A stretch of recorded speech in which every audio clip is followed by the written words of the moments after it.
What's up? Hey, today we're talking mind-blowing weight loss myths. We are coming up on 2 years since I lost 20 pounds of stubborn fat, 2 years since I shared this video, which continues to be very near and dear to my heart because it really marked the start of a new chapter, not just in fitness, but in my entire life. And since then, my opinion has changed on a few key things, so I figured what better way to update you than to do some more myth busting. So if you're excited for today's video, make sure to shoot me a thumbs up and stick around till the end because I have something very special planned for you that I hope will help you kickstart your own fitness journey. You need to track calories in order to lose weight. Now, before I get into this, I want to make one thing very clear. Changes in weight come down to calories in versus calories out. However, the calorie is a made-up concept. Just like an inch, a foot, or a mile, it is a unit of measure made up by somebody at some point that we all just decided to use when describing the energy content of food. So what calories in versus calories out really describes is your energy balance. On the energy inside, we have all energy or calories coming in from food.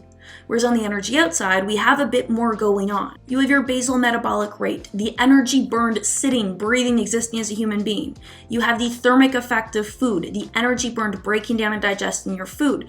Thermic effect of activity, energy burned through structured exercise. So think your regular workouts. You have non-exercise activity, thermogenesis. So that's energy burned during spontaneous activity, things like getting up, fidgeting, moving around throughout the day. In order to lose weight, you need to be in an energy deficit, okay? So you are burning more energy than you are consuming, and energy out is greater than energy in. We don't have much control over basal metabolic rate or the thermic effect of food, but we do have more control over our calories in, our thermic effective activity, and our non-exercise activity thermogenesis. However, it is harder to measure the thermic effective activity and the non-exercise activity thermogenesis, as even the most popular activity trackers have been shown to be significantly off. A 2017 study examined the accuracy of wrist-worn, sensor-based measurements of heart rate and energy expenditure, where 60 participants of diverse age, height, weight, skin tone, and fitness level were selected to wear the devices while being assessed with continuous telemetry and indirect calorimetry. And they found that while most devices measured heart rate accurately,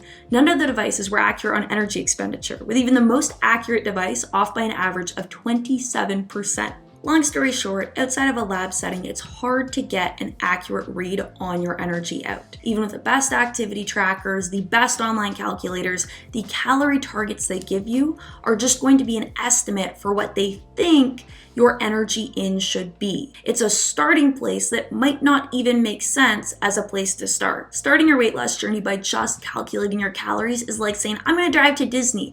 Without a car, without a map, without any of the tools that you need to go to Disney. Consistently hitting a calorie target requires having habits around eating the right amounts of the right foods, which oftentimes means portion control. Eating mostly whole, minimally processed foods, having a routine around grocery shopping and food prepping. If you can't consistently do all these things, it's going to be very difficult to consistently hit a specific calorie target. Very difficult, very discouraging, very stressful. That's why instead of trying to get it all down at once, I recommend picking one of these. Because if you get one of these habits down, you are going to reduce a lot of mindless eating. You're going to reduce some of that energy in, and sure, you might not be hitting a very specific, the same calorie target every single day, but your body doesn't recognize specifics. Your body doesn't know if you're eating like 1,800 calories or 1,900 calories or 1,700 calories. It just knows if you're eating generally more or generally less, and it adapts your weight accordingly. Cardio is bad. Cardio, the word. Let's try swapping that for activity or movement. Going back to the energy balance equation, the thermic effective activity and non-exercise activity thermogenesis are directly impacted by the way you move. Chasing your dog around the park, that's 10 minutes of running. Walking around the grocery store, that's 20 minutes of walking. Trying a new dance class, that's 30 minutes of movement. All right, all of these things are working your cardiovascular system, are adding to your daily energy burn, but we don't really think of them as cardio, do we? The fitness industry is giving cardio a bad rep. Cardio is done on a treadmill. Cardio is done for hours at a time. Cardio is a necessary evil if you want to lose weight. This is a very narrow view of what it means to be active, and quite frankly, I think it's counterproductive. If you're trying to lose weight, being more active is a great start. If you are looking for easy ways to be more active, walking is great. Taking up an active hobby is great. Taking the stairs even is great. When I lost the weight, I got back into running. Not because I felt obligated to do cardio, but because it was a hobby that I genuinely enjoyed. And oh, By the way, it also happens to burn calories, and it's made it a lot easier to maintain my weight loss. So cardio in and of itself is not bad. Cardio is for weight loss and weights are for building muscle. Wrong! Lasting weight loss is about lifestyle change, not just doing cardio. Even if you love cardio, doing hours of cardio in an effort to lose weight is like a dog chasing its tail, because in order to lose weight, you need to burn more than you can consume. But when you drastically crank up your cardio, that drastically cranks up your appetite, so you're burning calories, eating calories back, burning calories, eating calories back. A 2017 research review showed that the relationship between physical activity and calorie intake looks something like this. At low levels of activity, calorie intake is increased because appetite control is out of whack. As you increase activity, appetite control improves, but when you take activity to the extreme, as we often do when we're trying to lose weight, appetite goes to the extreme as well. So this only worsens the cycle of getting on track and falling right off, because you start super motivated, you do a ton of cardio, yeah, you get hungry along the way. By the end of the week, when you're exhausted, you're hungry, you feel like you're all out of willpower, what do? You slip, you give yourself a little break, you fall off track, you stop the cardio, you stop the workouts. You're still hungry though, because we've gone now to the other end of that spectrum where we're sedentary, where we're not active, where we're still hungry, we're eating more, but we're not burning more because we've stopped the cardio. So in doing this crazy cardio approach, you might have only set yourself up to gain even more weight than you started with. A more sensible approach is to create habits around activity that support your lifestyle long term. So my advice is, first of all, move your body in a way that supports your goals right now by burning more calories, by adding to that energy deficit. All right, so if you hate the treadmill, don't do the treadmill. The key is that you should be able to do this every single day without finding an excuse, without something getting in the way. So look at your daily routine, look for little nooks and crannies, little areas you can be more active or take up an active hobby. The next thing I recommend is moving in a way that will support you long-term by supporting a strong metabolism. All right, the best way to do this is by increasing or maintaining your lean body mass. The best way to do that with your lean body mass is resistance training, whether you're using body weight, weights at the gym, bands, whatever you've got at home, right? Resistance training is going to help you build or maintain muscle. Muscle and lean body mass are directly correlated to basal metabolic rate. The more lean body mass you have, the more calories you're going to burn just sitting, breathing, and existing, which will make your results easier to maintain long term. If you've never been fit, you never will be fit. Whether it's someone else telling you this or your own brain, this is tough. Before losing the 20 pounds, I actually had been in incredible shape. I was in every way shredded and six-pack and what people would think would be the epitome of fitness. And when I gained that weight, I felt like I tried everything and nothing worked. I spent over a year spinning my wheels. I knew what to do. I just couldn't stick with it. I'd get on track, I'd fall off track, I'd get on track, I'd fall off track. I got to a point where I felt like I tried everything. And so I started to wonder, maybe it's my body type. Maybe it's my genetics. Maybe it's me. Maybe there's just something wrong with me. So there's a couple ways to address this, but starting with the physiological. Body type was a concept that originated in the 1940s from a psychologist named Dr. William Sheldon, who hypothesized that body size and shape help determine personality traits such as assertiveness, aggressiveness, shyness, and sensitivity. So contrary to popular belief, this was not a concept designed to inform nutritional choices, but rather to observe something completely different.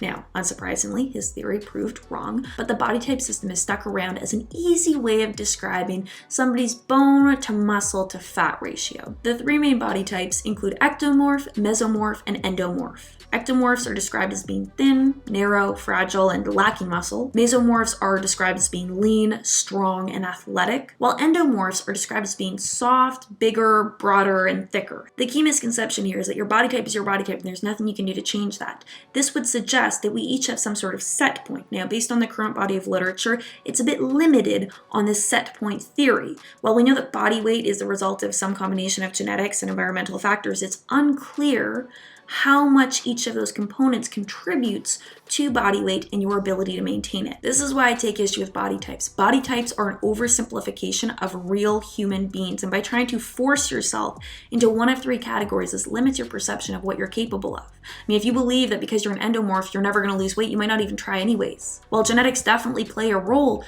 you are in control of your actions, and that means that you have some control over your outcomes. You need to do it all at once. Y'all already know I got pep talk. After watching these videos, it can feel like a lot. It's a lot of info, it's a lot to process, but it's that overthinking that keeps you from getting started in the first place, right? So the truth is, you don't have to do it all at once. You don't have to take all the info you learned today, like start implementing into your life right away. You can literally pick one small win that you want to check off daily. You can start with one habit. Use that habit to build confidence till maybe you decide to take on another one. This is what I want to help you with. This is why I am so excited to announce the Made to Move It challenge. This is a 100% free challenge that is designed to make movement a habit. I will be giving you a weekly workout calendar. All right, it'll be delivered straight to your inbox, start of the week, so you can screenshot, you can save it to your phone, you can schedule in your workouts so we can be like all synced up. We're gonna be getting daily workouts. So if you have been liking the follow along workouts I've been sharing on my channel, we're getting more of that.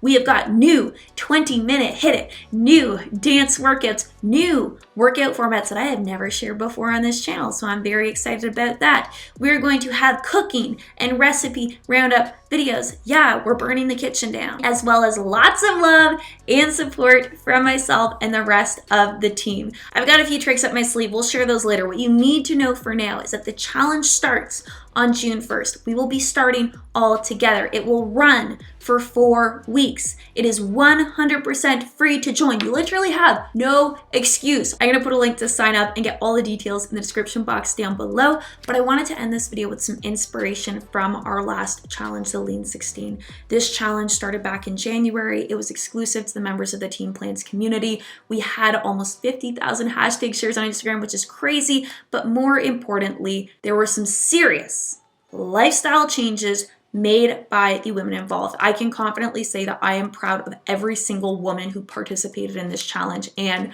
I hope to be able to say the same about you after this challenge.